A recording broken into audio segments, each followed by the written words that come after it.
All right, everyone. Welcome once again to the Faces of Business. I'm your host, Damon Pistolka, and I am excited for my guest today because we have none other than Nolan Bradbury here today from Bradco Financial. And we are going to be talking about key financial pitfalls entrepreneurs should know. Thanks for being here today, Nolan. Thanks for having me. Pleasure to be here. Yeah.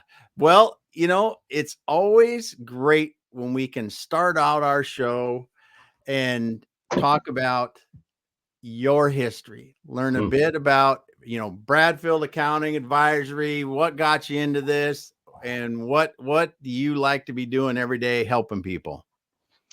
Yeah, appreciate that. So, I am a CPA by trade, although I did not go to college to be a CPA. I went to college to focus on psychology, believe it or not.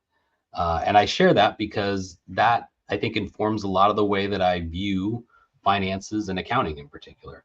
While I went there, I did ultimately go down the path of accounting, and I've been doing accounting for almost 20 plus years. Uh, And I did public accounting. So I worked in a really large audit firm on really large clients. I worked in private, really large businesses. But all of that just kind of felt like I was doing necessary evil work for people who didn't really want it in the first place. And that wasn't necessarily in alignment with what I was interested in. And so for the past 12, 13 years, I've been working with business owners, like the people who actually created and started a business and are running it. And what I've learned over that time is that, most people didn't start a business to run a business. They started a business to have a better way of life. That they felt that most people, not all, but a lot, I think, realized they were really good at something and thought, I can do this on my own better than if I'm doing it for someone else. And somewhere along from that point to where they're at now, things didn't work out necessarily exactly the way people wanted. And so what Mhm. I love to do is help people understand sort of where finance and accounting is often being ignored, but how that can be to the detriment of them, and ultimately how they can use that to actually increase the a lot of aspects of their business, and how that ultimately feeds into a better personal life, quite honestly. Because when you have money stresses, it is not isolated to one part of your life. It is across Yeah. the board. Yeah. And so really trying to help people, on all aspects of that. Yeah. And you said one thing that always hits me, and we always talk about as well. You got into business because you're really good at something, and you're usually doing it because I think I could make more money and have more freedom if I started a business. I think it's kind of the universal thing Yep. that people see. And when, like you, I'm sure we're going to talk about a little bit down here, that's not the case when people get into their business for a while and really get going in it. Yeah. I mean, I think with anything, there's a honeymoon period, right? Where it starts off and you're like, wow, this is great. Like I can leave whenever I want and do whatever I want. And then, the honeymoon period ends and you kind of realize I can't really leave whenever I want. And it's just not what we kind of envisioned. And Yeah. when that happens, it kind of becomes, what do I do now? And for a lot of business owners, especially early on, it's just them. And it Yeah. can be lonely and it can be hard to sort of navigate that. And if you're not an expert in a lot of these areas that are part of business, it's hard to be an expert in a lot of these areas that are part of Mhm. business, right? And so, how do you make the right decisions? How do you find the right people? How do you implement that and scale and grow to a point where you're not working constantly in the business, but rather you have the option of working on the business, right? I mean, that for a lot of people, that's the ultimate goal they're trying to get to. Yeah. Is that the business does not rely upon them, that it's not just them showing up every day. Mhm. Mhm. So, as you've been doing this for the last dozen or so years, helping business owners, what are some of the common things that you hear them saying? Like when a client comes to you and you go, and you've been working them on, this is a really great client. You've been able to help them a lot. What are some of the things that bring the two of you together that you hear them saying in the beginning? So, if someone's listening today and they're saying these things, they might go, maybe Nolan is someone that I want to talk to. Yeah. So I'll start out by sort of caveating this, which is I am an accountant, I am a CPA. But I also recognize that for most business owners, like the least enjoyable part of running a business. Like I fully own and acknowledge that. But I think that if you understand how humans behave, we tend to avoid things we don't like. And so if you sort Yeah. of, if so facto, like if I don't enjoy accounting, I'm probably not focusing on it as much as I should be or could be. And that ends up sort of being this thing that where it's a core piece of your business, regardless of how you feel about it, right? The finances of your business are important. Yes. And if you're ignoring it, or at least not focusing on as much as you should, you are, there's an opportunity that's being missed, right? And so where I like to start with people is help understand why they have that relationship to accounting. Because ultimately, it doesn't really matter what I recommend if it doesn't actually resonate in a way that they want to take action on it. I could give you every wonderful recommendation from here to the end and save you a whole bunch of money, but there is an element of this that we tend to forget, which is all of it is kind of preference based. Are you going to do it? Right. Same thing is true like working out. Why do we not work out? We know it's good for us. We know that we need to Hmm. go to the gym, but we don't show up because we don't want to. There's like this element that we let ourselves off the hook with that. Same thing is true for accounting. And so we try to help solve where that issue lies. Is it because you've had a bad experience with someone in the past when it comes to accounting? Maybe you got bad information. Maybe it's that the information when it gets to you is so late that it is meaningless, like it doesn't actually help you at all. Maybe, and this is a common one we run into, which is accountants are really good at providing things to other accountants, but not actual business owners. And so what you get as a business owner is like a foreign language to you. It's not meant for you. And so how do you utilize something that is meaningful? Hmm. If every month you're getting the same information, but it isn't actually in a format that makes sense to you or is the way you think about the business, then it's not helpful. And so understanding what are the barriers that are preventing you from sort of leaning in, if you will, to accounting, then we can help to tailor the right solution for you because it isn't the same thing for every person. If you're maybe more of a creative person, maybe sending you a really thick packet of tables and graphs is not what you want. Maybe it needs to be something else where it's more narrative based. Maybe it's a short Loom video that explains to you how the business is doing. Um, the important thing that we always try to stress when we're starting out with a client through the entire relationship is we want to meet the client where they're at. Hmm. That's not about like how smart you are or anything like that. It's about where you're at in the process, about where you're at in the understanding of things, because that's where we can actually help you. If I'm operating above or below you, that's not helping you. It just isn't. And so that's kind of where we like to start with is like really understanding what are the things that are holding you back or what are the negatives that you feel like, why do you not like accounting? When I get on the call with someone, one of the first questions I ask them is, I know you don't want to be here talking to me about this, but something prompted you to get on the phone with me. What is that thing? Let's start Yeah. there. What is the forcing function that got you to this point? And then we can start to peel away the layers and start to understand what's really underneath the surface that's causing sort of the resistance. So when you're having that conversation, what are some of the common things that you hear that why are you talking to me now? One of the most common ones is things aren't coming when I need them to. So there's a delay in the information, right? A very common scenario is there's this, I like my accountant, and then there's like this but, right? And the but is usually the information doesn't come when I need it. It's not the information I need. It's not accurate. It's those types of things that the business owner is aware that is holding them back, but doesn't necessarily know like how to fix that with the person, right? It isn't, there isn't like a clear understanding of like, how do I go to this person and solve that? Yeah. Okay? Uh, Yeah. and a lot of what I try to help people understand too is just because that is the situation that exists, it doesn't mean that you're getting bad service. It's just that the service isn't matched up right. If that makes Hmm. like, I think we sometimes forget that it is a relationship. You may not think of it as that, but Yeah. like it's a relationship. And so one or both parties are not seeing eye to eye on what is happening and when it's happening and how it's happening. And so that's the common thing is that it's usually inaccurate information or that is either not on time or not in a way that they understand or is useful or meaningful, that they can't make decisions on. The other one I would say that's fairly common is they think they're doing a good job, but there's not strategy involved in it. And that's a fairly common scenario. Mm-hmm. And what I try to explain to people is, again, that doesn't mean that the person they're not doing the job. It's that if you're in the detail and you're doing detailed compliance work, it's very hard to do strategic work. Yeah. It's like the context changing between that is very challenging.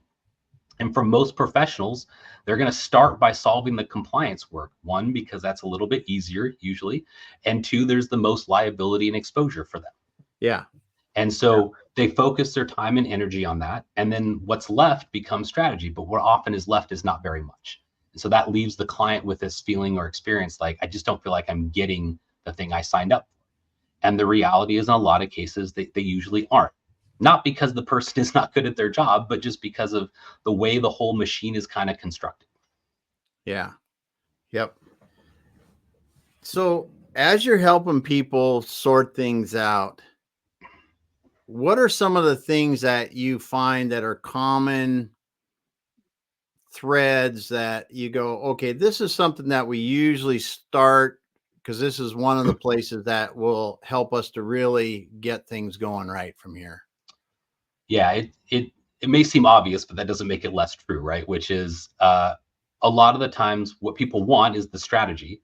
And what I have to explain them is, to do the strategy, we have to have meaningful information.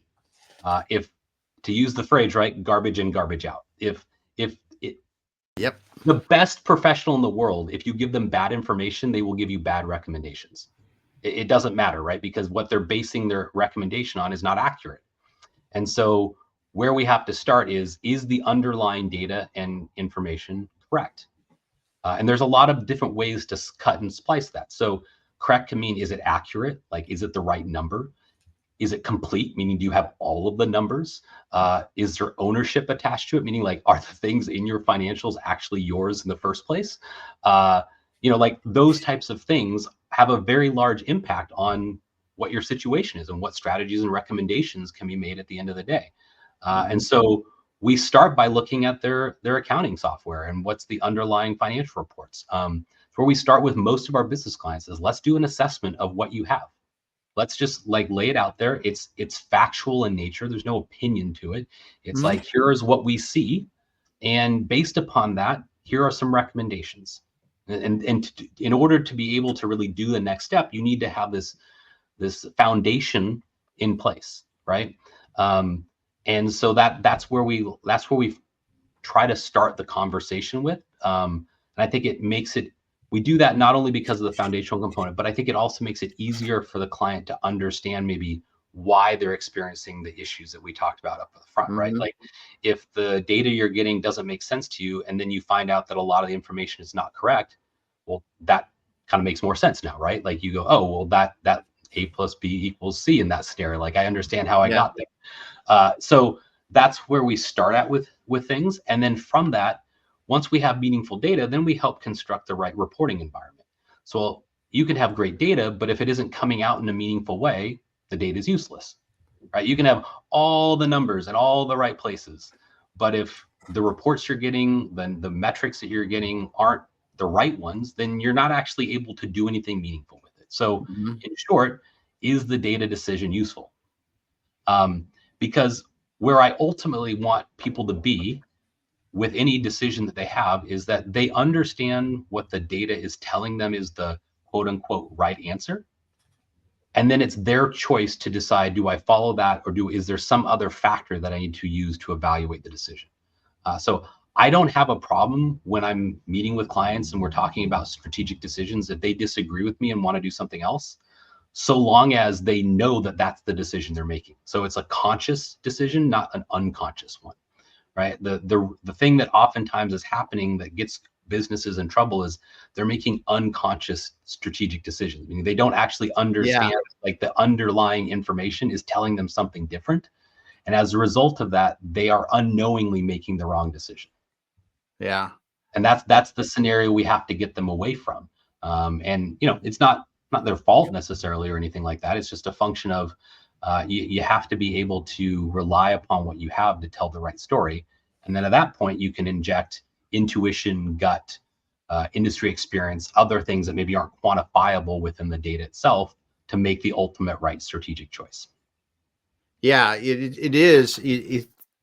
Bunch of good stuff in here. I'm just trying to take some good notes because really the first thing is taking the time to make sure the information going into your financial stuff is right. I mean, that's honestly that's where everything starts going well or going badly.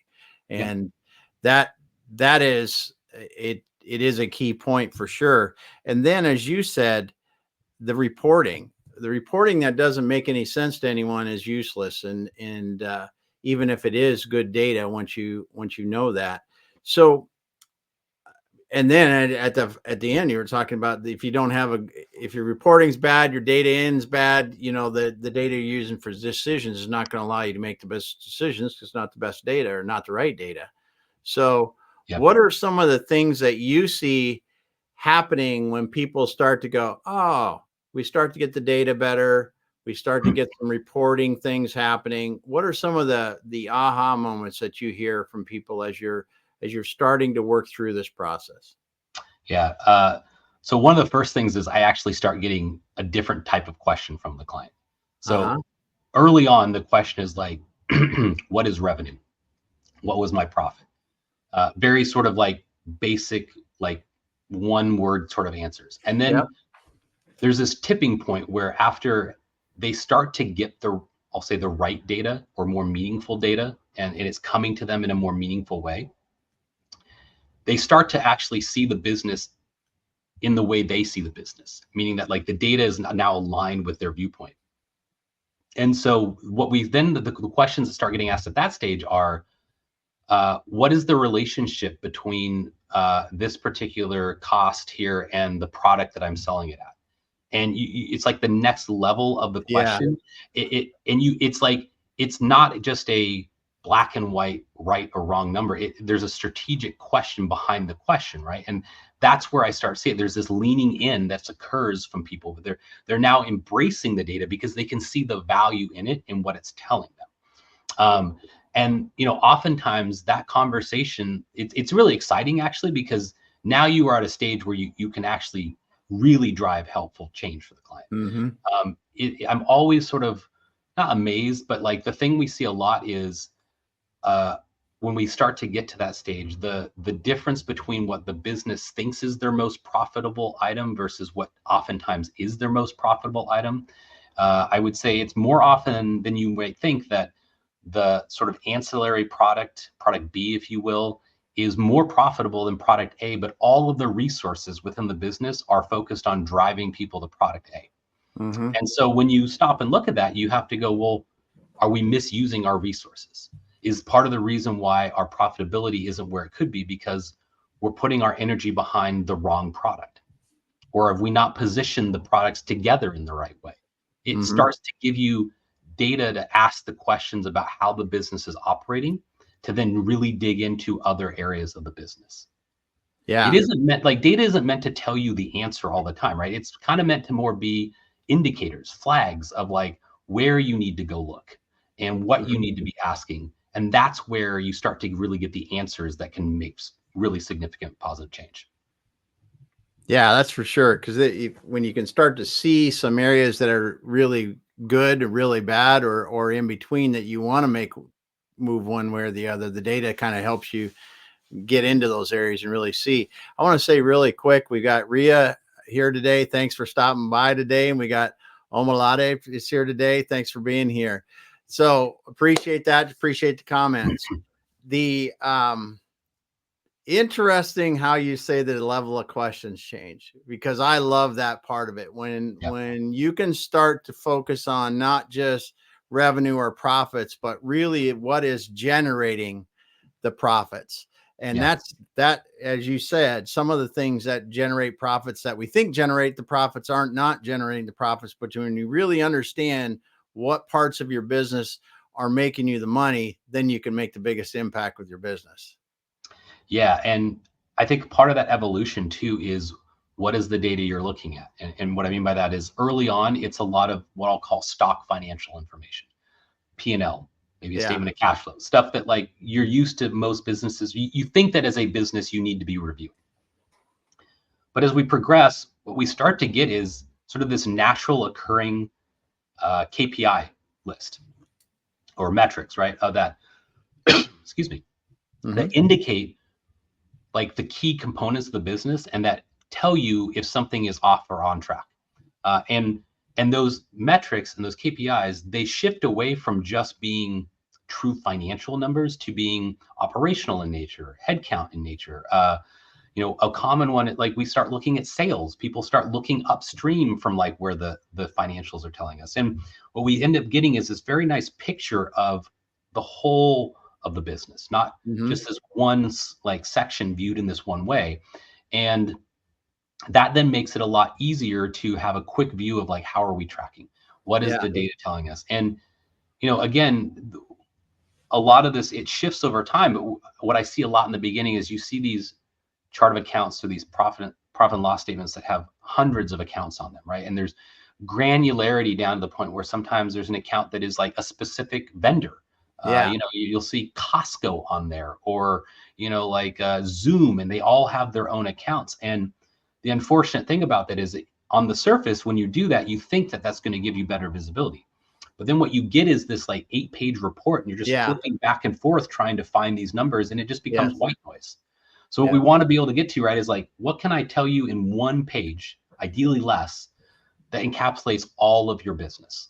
That sees that if this number is off, we know we need to go ask more detailed questions. Yes. And then you find the right people to go dig into that, and they are responsible for reporting back what is going on. Yes, and I've been fortunate enough to be on the teams and doing some of the, you talked about KPIs and metrics and really understanding some key components. And when you have those working well for you, the financials are still important. The end of period financials are still important, but you almost develop a sense of knowing what they're going to say before they say it. And that's what truly empowers, I think, people that have good financial data and then use it to develop good operational data that can then drive, okay, how did we do last week? Or how did we do yesterday? And what are we doing? Yeah, I mean, you make a great point, right? Which is, as the business, I'll say, scales and grows, right? Sometimes waiting a month to find out what happened is not fast enough. And so having weekly financials is not really the most practical thing, but you can have weekly KPIs. You can have you can even have daily KPIs, right? Like, did we hit this metric? Did we hit this target here?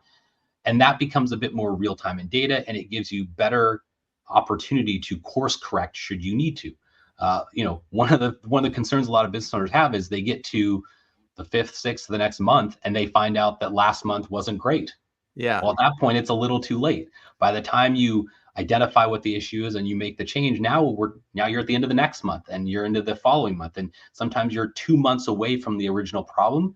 That runway to figure that out, that each day costs you. The longer you wait, the longer that goes before you figure out what's happening and how you can solve it. That's just money being spent in the wrong place. Yeah, that's true.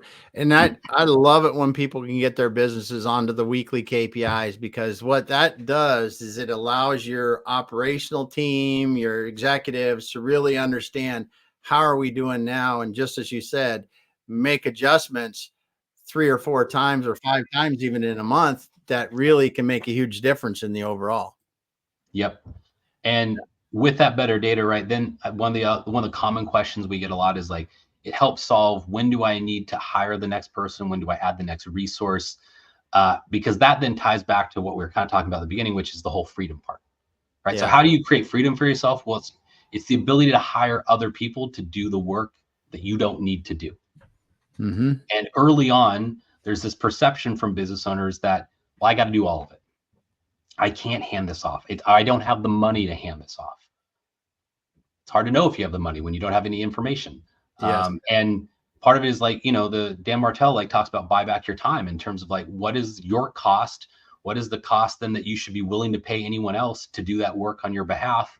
And even sometimes it's above that number, right? Because there's an expertise that exists that you just don't possess. So it doesn't matter if you could do it for that. You're not capable of doing it. But that you need that information to be able to start to get enough pieces in place that you can step out and start working on the business.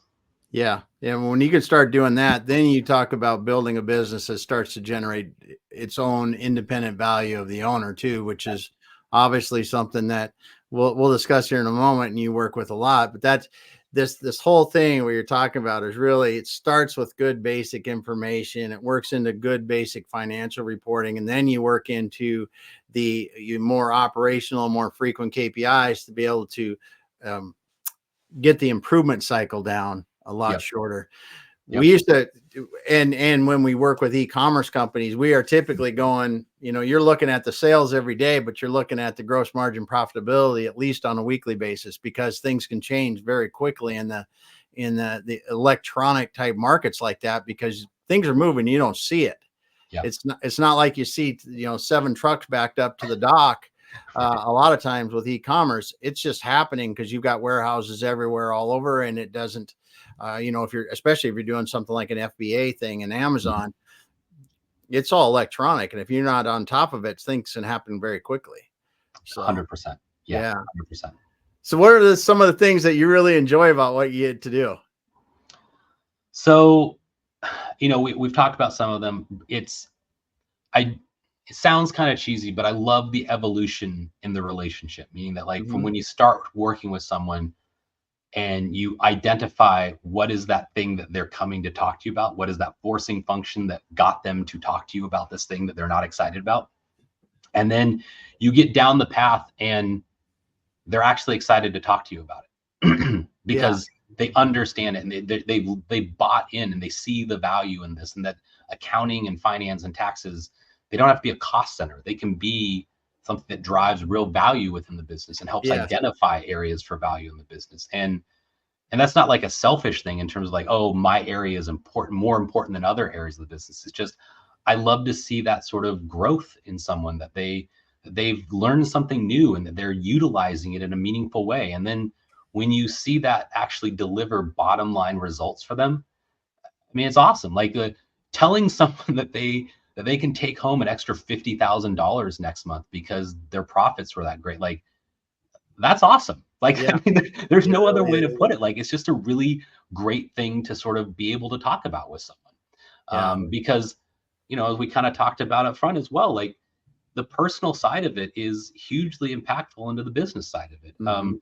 If finances at home are not great, it bleeds into the work, and vice versa is true. And so when you're able to create better stability in the business, and it can lead to better finances for you personally, and that then translates to your family, like that's a real life-changing event. Like literally, that Yeah. is changing your life in terms of how you're living and what you're capable of doing. To be able to go from living paycheck to paycheck as a business owner to being able to like take advantage of all the savings opportunities that are available to you because you now have the money to do all of those things. Mhm. It's amazing. It's just, I mean, it's awesome to be able to see that transformation. Yes. Yes. Another thing that we've seen by improving your financial aptitude as a business owner, working with someone like yourself, is you can begin to understand, like when we talk about KPIs, we talk about having the good monthly financial information. Business owners, as they begin to scale their business, get their teams built up, can begin to step away from the business a bit more because they know how to read the KPIs and the financials and feel comfortable about doing that, rather than thinking I have to be in there and my fingers on everything. Talk about that a little bit. Yeah, that's a really great observation and point you make, which is when the business is small, it's easy to sort of do everything, right? Because there's not as many moving pieces. Yes. As it gets bigger, that's not possible. You can't keep your arms around this thing forever. And to get it to a point where you don't have to be the everything to everyone, you have to be able to have a process and structure within the business that allows you to still be on top of the information without like giving complete control. It's the idea of delegation versus abdication, right? Which is you're delegating things to people, but you're not like relinquishing all ownership of it. So Yes. you still have the ability to, and you still have the sense of responsibility. This is my company. I'm making sure the important decisions are being made, but you're delegating much of the work to other people, and that's their job. And that's really where the freedom that we all want, right? I mean, the whole reason we do what we do for most part is we want to be able to do whatever we want, whenever we Yes. want, right? I mean, that's the ultimate dream for a lot of people. And so Yep. to do that, you have to create an environment that doesn't rely upon you. Yes. Um, and, I think that this is one of the things too that I see a lot as businesses are struggling, because businesses will come in and be like, hey, we're doing really well. And it's some variation of this, right? Which is, but we keep getting to this revenue number and then we get pushed back. Like we can't quite break through to that next Yes. level. And what I try to explain to them is, and I used what's called the rule of 3 and 10 as an explanation of this. But for those who aren't familiar with it, what it basically says is that as businesses scale in increments of 1 to 3, 3 to 10, 10 to 30, 30 to 100 and on up, and that could be revenue, people, whatever, that what got you to that point is what's going to break and prevent you from getting to the next point. Mm-hmm.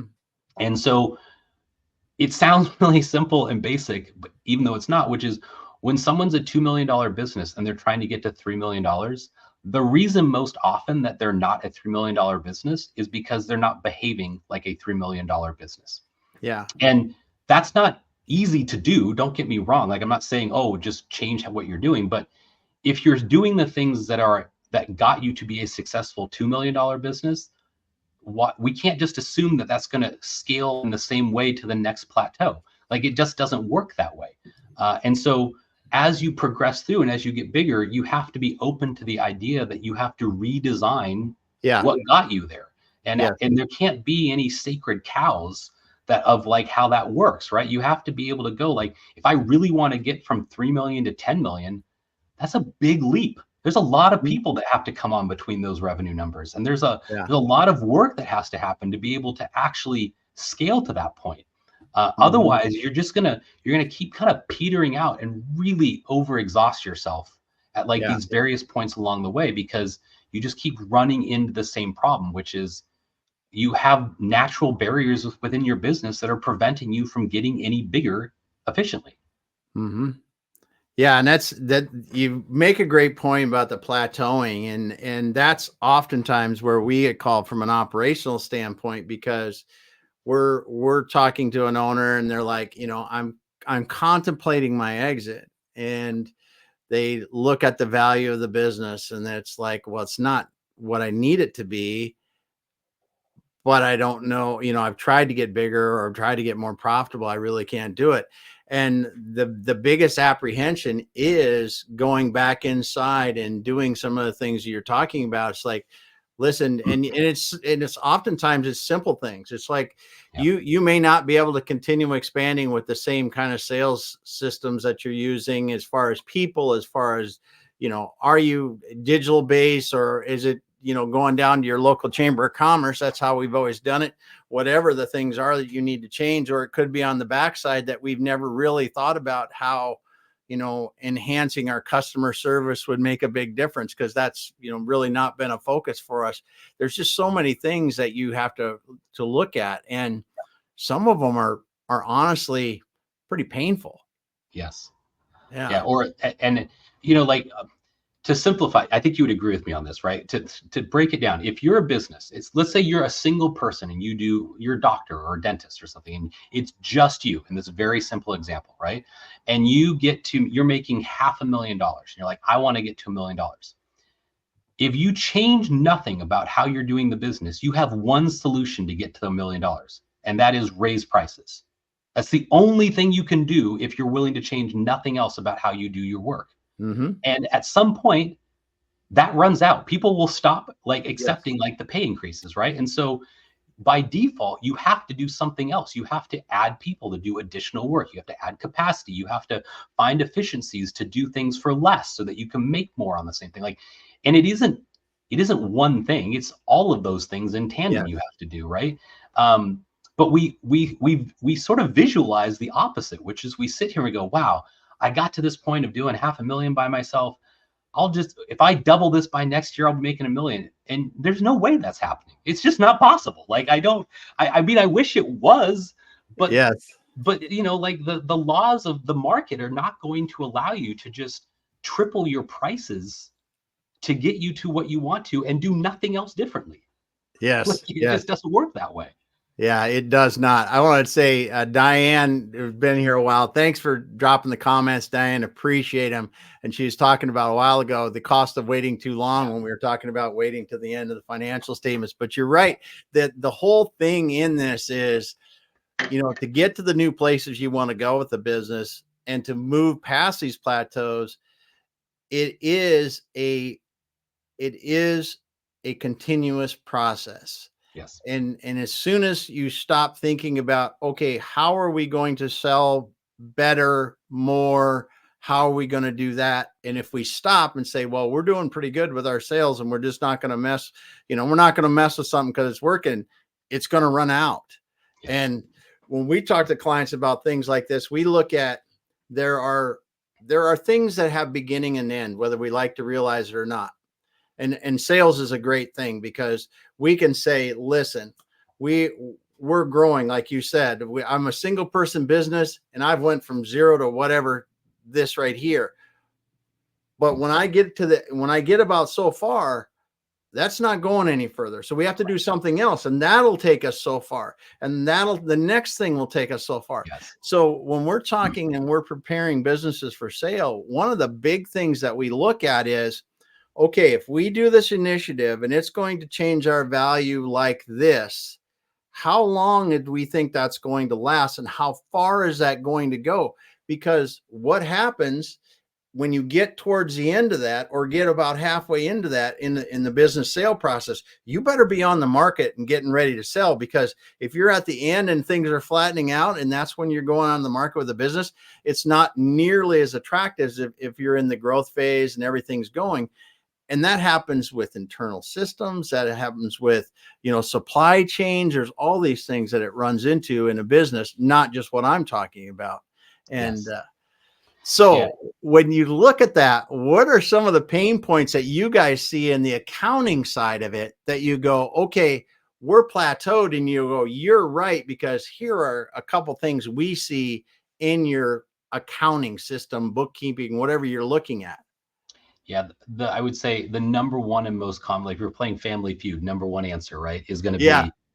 be the data is no longer in a format that supports the information you need. And so what I mean by that, right, is that like the granularity, the splicing and dicing, however you want to sort of describe it, right, it isn't in a way to tell you the next set of information you need to make that Yeah. next leap, right? So I tell people that like you don't want to over engineer anything. There's no value in that, right? But at some point, it's no longer over engineering. It's just engineering. Yeah. You have to do something different to go along with that. And so, just like any other operations, the accounting has to be up leveled. The strategy has to be up leveled. You can't just record every deposit as one blanket revenue line. Yeah. And at some point you're like, well, how do I differentiate between the products? Well, we have to do something different now, right? Yeah. How do I know which products are more profitable? Well, we have to do something different now. Like we have to sort of stay up with what is the next thing, what is the next information that the business needs in order to make the best next strategic decision that's coming. Yeah. And it's often in the information, the business has outgrown the format of the information. Yeah, that's a great point, because and you make a really good example of it. Is like, you might have one revenue line when you start because, hey, we're getting money in, that's Yeah. revenue. But you might have 4 products that you're doing, or products or services that you're doing, but at a certain point, those need to be separated so that you can see where the revenue is coming from, or you see where the costs for that revenue are coming from. It's a great point, because as you grow, that just gets more and more important to be able to look at the level of granularity that you need. Yeah. I mean, if you just keep equally throwing resources at your 4 products, right? And Yeah. you don't realize that one of them is significantly more valuable to you than another, or one of them is a way worse product offering than other ones, but you're equally allocating capital resources to it, like you're unknowingly like undermining yourself, right? Which is Yes. you're offering this thing you shouldn't be offering, or you're not pushing this one thing enough to really draw in the additional growth, right? That's an example where like if you just change the resource allocation, you might be able to make the next leap simply because of that change, right? Hmm. But it did require a change. Yeah. And if you don't have the data granularity you need, like you said, you could be investing or putting your resources towards something that you're not getting the return on, like if you adjusted those resources over to something where you could. Yeah, Yeah. and you said something earlier. I want to emphasize because I think it's really important, which is some people like, well, I'm not interested in scaling or growing. I'm good with where I'm at. It's like whether you want to stay where you're at or whether you want to get bigger, you can't stay stagnant. Like the example I always think of is like if I'm in the middle of the ocean and I'm like I'm trying to tread water, or I'm trying to swim. Either scenario, I have to do something with my arms and legs. Like I can't if I just put myself together, I'm going to sink. Like that's just, I'm going down. And that's the same thing with businesses in this sense. It's like, even if you want to maintain your market share and your profitability, you can't just do the same thing over and over again. At some point, that magic will wear out. The market will change. Systems and technology will evolve. Customers will demand something different. You just can't continue to, like, there are very few products out there, right, that last 100 years without any evolution in how they're done. Yeah, it really is. That's a great point, because that evolution has to continue, because as soon as you stop, the rest of the customers and everyone else around you keeps moving, and Yep. you're falling behind and don't even realize it. Well, I mean, what you forget, right, is that there is an unknown competitor out there who is trying to scale to where you're at. And because of that, right, they are doing things more aggressively than you are. And so if you stay still and they keep moving, Yep. they're going to pass you at some point. Yeah, that's for sure. That's a great point, because you know, when sometimes when we talk to business owners that are getting ready to sell their business, like, well, this business has been great for 20 years. We haven't had to change anything for the last 10 years. It's going just fine. And what you're saying really hurts a business owner that's getting in the last few years of ownership, because the that they may not see it, they may not feel it at the point, but it is happening. The rest of the market is changing around them, and their business share is being diminished. And making those changes to keep moving forward with everything else is critical. Yes, absolutely. Yeah. So what are you looking forward to in accounting? I mean, because there's just so many things that are being affected by AI today, and actually accounting, which most people wouldn't realize is one of the big areas that people are talking about.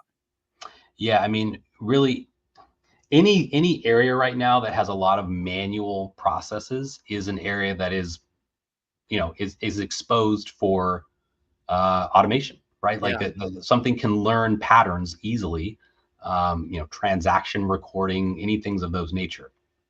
I think it's good in the long term, because right now what we have, at least in the accounting industry, is we have a shortage of people. Yes. So I mean, you talk to anyone, they're like, I'm trying to find a CPA to do my taxes. Nobody Yes. knows a CPA who's accepting business, right? And Yes. so to some extent, I think AI will help solve some of that, because it will take care of a lot of the data level work that CPAs and that, or specialists, are spending time on but don't need to spend time. Yes. I think I think will help in that standpoint. I also think that by getting people out of the detail, it will allow them to be offering better services to their client, more strategic things to their client.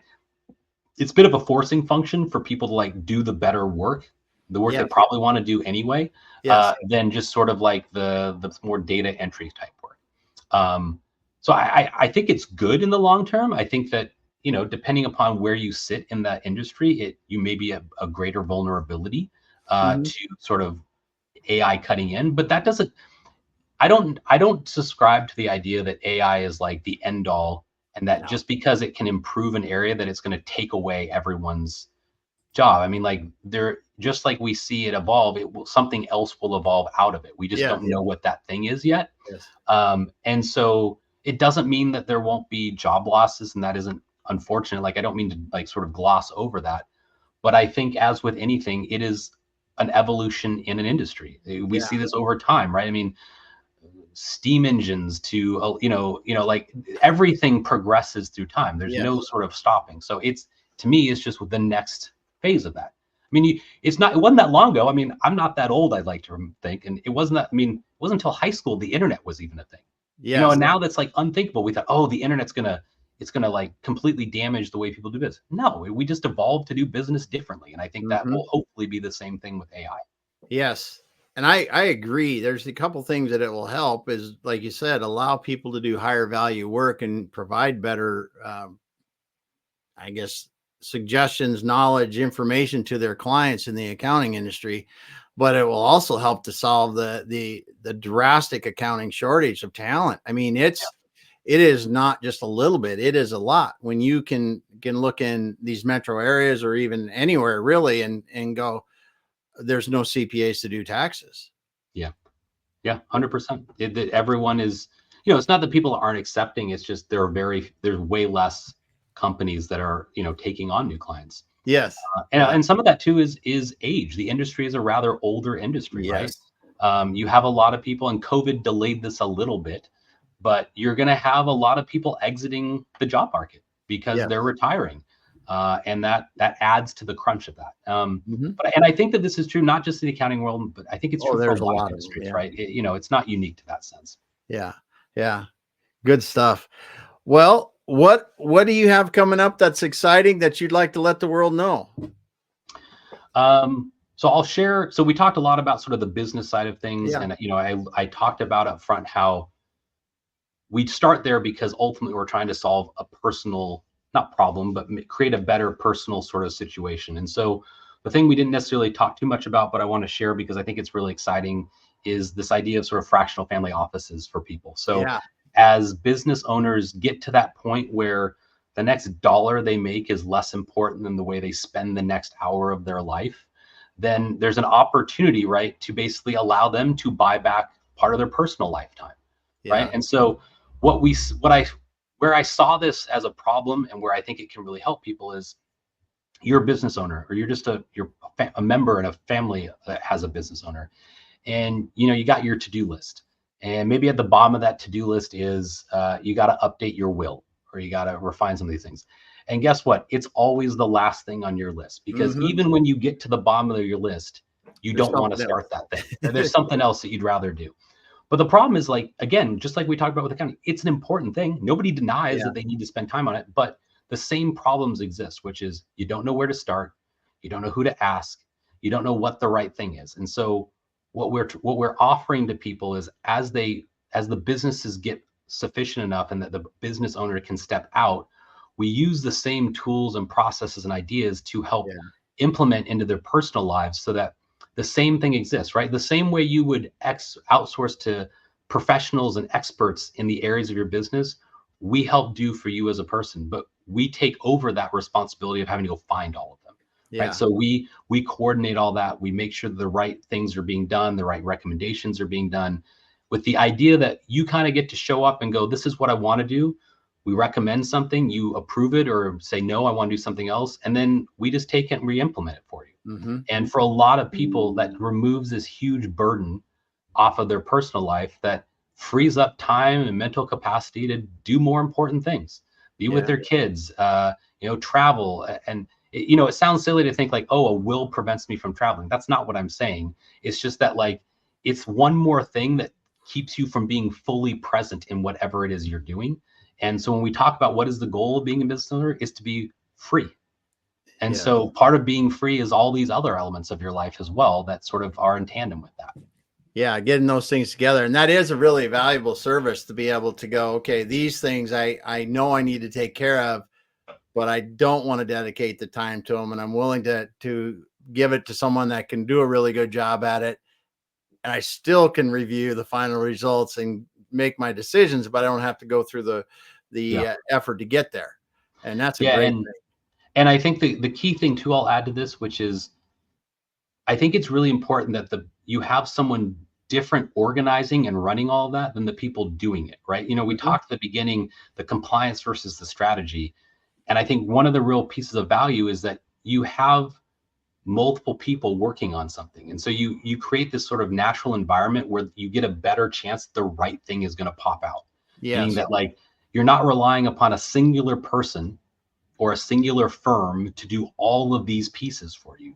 Rather, you have someone challenging what the firm is doing and making sure that it's in alignment with what you want, and that they challenge you, and that there's just a healthier environment to make sure that the thing you end up with is the best thing for you. Yep. That's a great point. Great point. Well, Nolan, it's been great having you on today and talking Pleasure being about here. these key things that the pitfalls that entrepreneurs need to really know about accounting and finance, and some of the ways that you're helping people work through those and really help them, as you said at the very beginning, make more money and have more freedom, Yeah, so they can do what they really enjoy. absolutely. If someone wants to get a hold of you, what's the best way to get a hold of you, Nolan? Yeah, if LinkedIn is your jam, you can find me on there very creatively, Nolan Bradbury. So then I'm there. Website, you can find us. You can submit a little information through our contact us page. The website's bradfieldco.com. You'll get a real human response. That's not going to be automated, just so you know. So Nice. whatever you send there, we're going to look at it. We'll reach back out to you. And the thing I would stress is if anything sort of resonated with you today, like don't hesitate to reach out. This is not, you're not going to get a salesy response from me or anyone on my team Mhm. about like what you're reaching out about. We are genuinely interested in making sure that you get the right solution, whether that's with us or someone else. We'll make sure we get you in the right place.